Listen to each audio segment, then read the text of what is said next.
guys, Lisa DeHart here, 3 Minutes with a Maine Guide, and today we're sprucing up our canoe paddles. So I've got some 80 grit and some 120 grit sandpaper here, and what I'm working on my canoe paddle is there's a bolt that sticks down in my canoe that's a little bit long, and every time I stow my paddle, it puts this nice scratch right here on the front. A lot of it went down through the protective coating, which is good, but the good thing is I made sure I did it on both sides, so there's the scratch on the other side.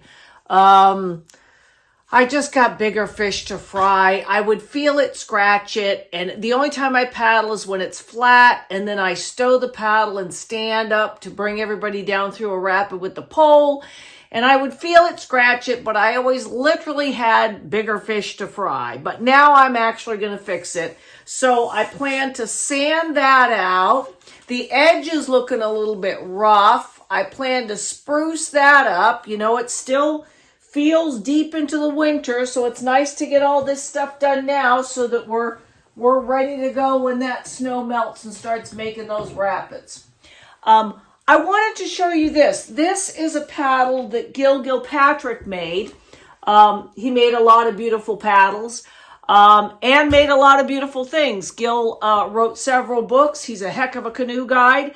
And one of the brilliant Yankee engineering things that he did was, I don't know if you can see this or not, but I'll try to get the sun to shine through it. But this is a piece of rope, like clothesline, that is just the width of the paddle. And he saturated that and stuck it to the edge all the way around. Get the sun to shine through it, Lisa.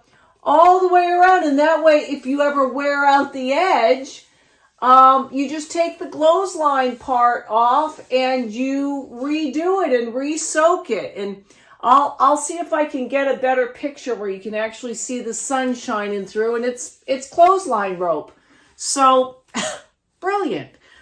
Doesn't have to be hard or expensive. So that's the talent of Gilpatrick there. So I'm going to spruce this up, and then we'll probably do like a big varnishing party in the spring when it's nice.